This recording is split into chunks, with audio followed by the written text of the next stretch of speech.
going to read The 7 Silly Eaters by Marla Frazee.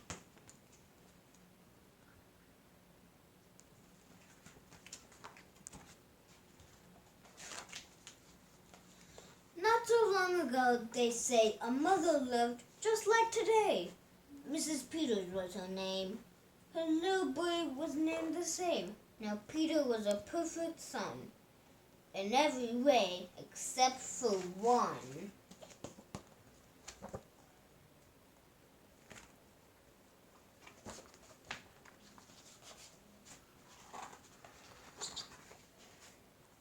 When Peter was not just 1 year old, he did not like his milk served cold nor hot. He liked it warm, and he would not drink it if he was not sure if it was the proper temperature.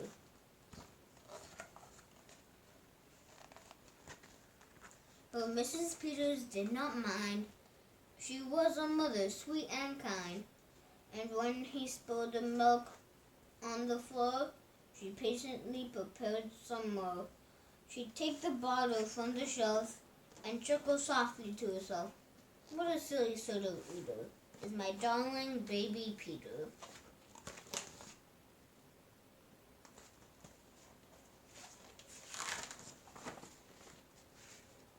When Peter had not yet turned 2, another baby, sweet and new, was born. Dear Lucy, small and fair, with big blue eyes and curly hair. But long before this child was grown, she had options of her own, of what she'd eat and what she'd not. She hated milk, both cold and hot, and warm was the worst of all. Instead, whenever Lucy D was fed, she bellowed for pink lemonade, not from a can. Oh no, homemade.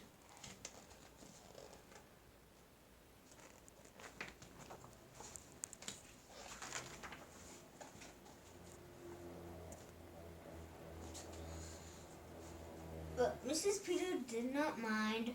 She squeezed each lemon to its rind, while mopping milk up from the floors and patiently preparing more. She'd take the lemons from the shelf and giggle softly to herself. What a silly pair of eaters are Lucy Deer and Peter Peters.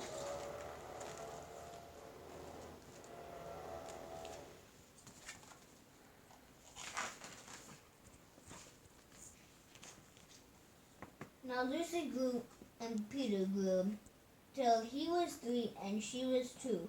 And who was 1?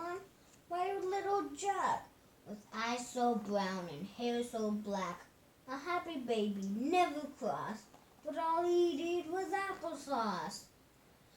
Peeling apples by the pound, Mrs. Peter faintly frowned. She'd take the apples from the shelf and murmur weakly to herself, what a silly bunch of eaters are Lucy, Jack, and Peter Peters.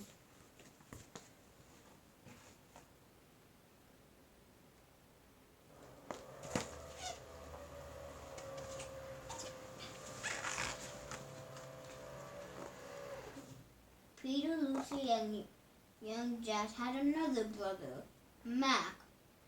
Mac was charming, round and plump, but his oatmeal had a lump. Mac would dump it on the cat. Mrs. Peters hated that. But since she loved her children first, she'd strain the oatmeal 2 times more. She'd take it from the pantry shelf and mumble sadly to herself, what a foolish group of eaters are all my precious little Peters.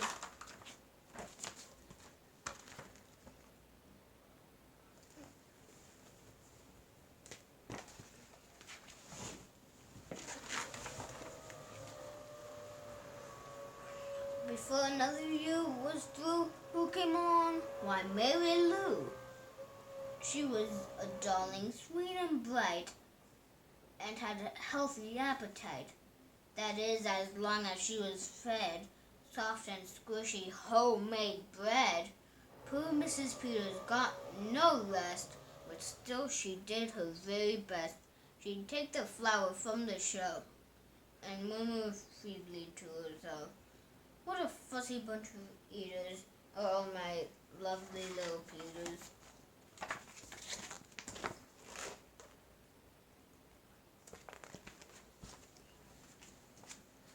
Before another year,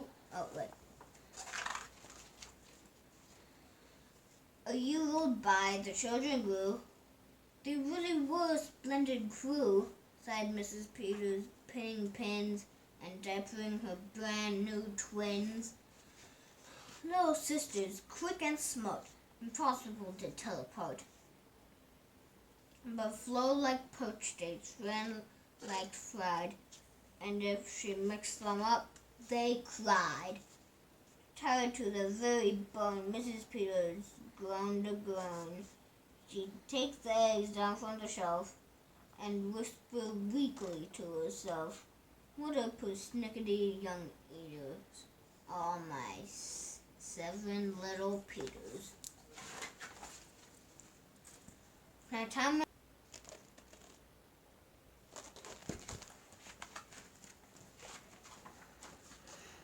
time went by as time will do, and as it passed, the children grew. The problem was that the appetites kept growing too, but not their choice of what to eat.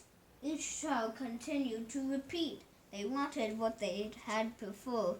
The trouble was they wanted more.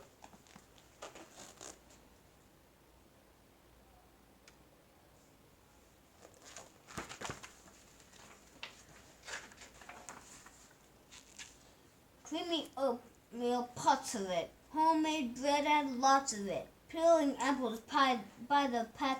Mrs. Peters was a wreck.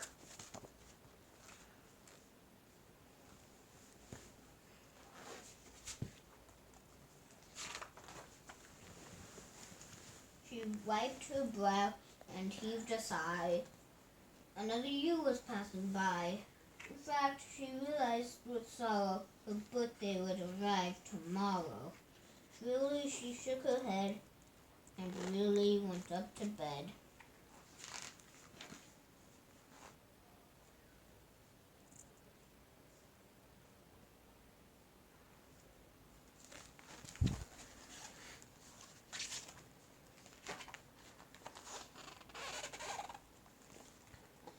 She thought the children had forgot her special day, but they had not. At crack of dawn, they all began to carry out their secret plan. Mrs. Peters would be fed a birthday breakfast in her bed, a breakfast made of all foods that kept them in such happy moods.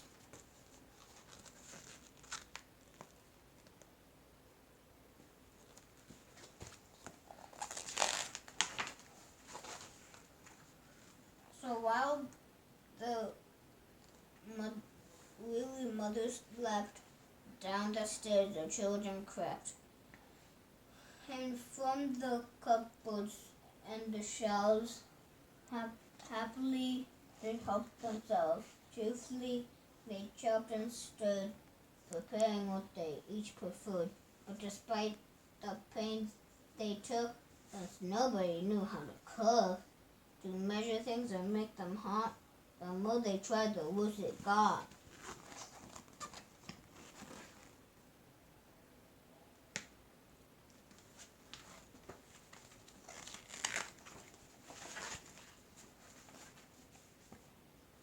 Poor Mac's oatmeal turned out lumpy, which made poor Mac turn grim and grumpy. In fact, the lumps made him so cross he dumped them into Jack's applesauce.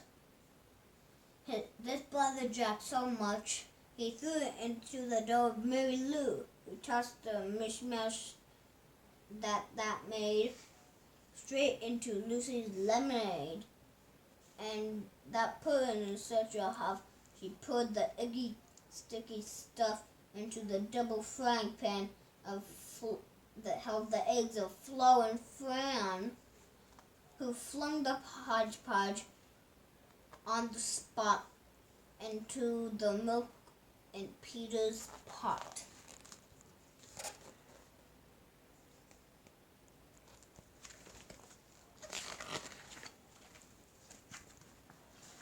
But when they saw what they had done, they wished they never had begun. They had hardly slept a wink that night, and still things hadn't turned out right. And even though they tried their best, it hadn't worked out. They were depressed. They'd be in trouble too, unless they found some place to hide their mess. The oven seemed like the perfect spot. They all had forgotten, still hot.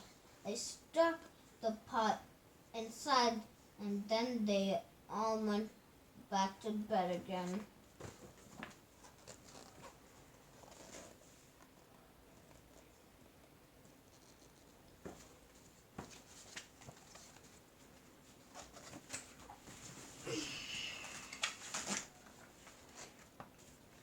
The clock struck 6, but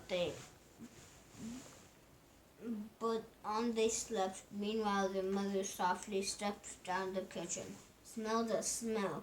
What could it be? She could not tell. It smelled so good she sniffed some more and opened the oven door. She woke the children with her cries.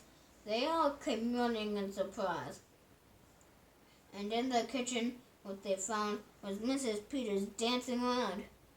And in the oven, no mistake, a pink and plump and perfect cake.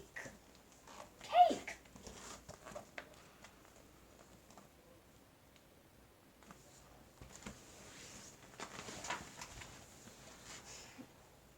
And as their mother danced with glee, she cried, "A birthday cake for me? A birthday cake still piping hot? To think I had thought you had forgot. Now tell me, please, how did you make this pink and plump and perfect cake, so high and light and smooth as silk?" "It's smooth as silk from all my milk," said Peter. Lucy said, "It's pink from all my lemonade, I think." "And from my apples," added Jack. "My oatmeal made it soft," said Mac. "My bread dough, too," said Mary Lou, said Fred and Flo. "As for its size, it was our eggs that made it rise." Then everybody sniffed some more and danced around the kitchen floor.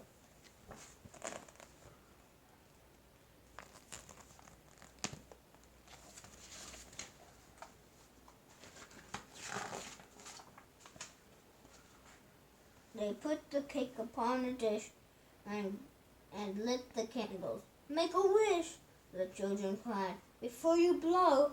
And Mrs. Peters did just so. And what is more, her wish came true, as birthday wishes always do.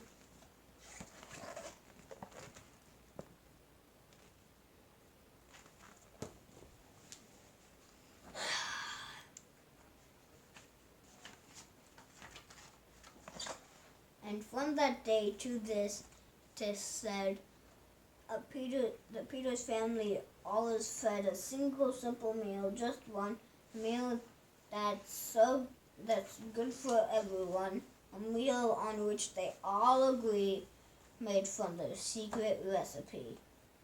They all take turns on mixing it. They all take turns on fixing it. It's thick to beat and quick to bake. It's fun to eat and fun to make.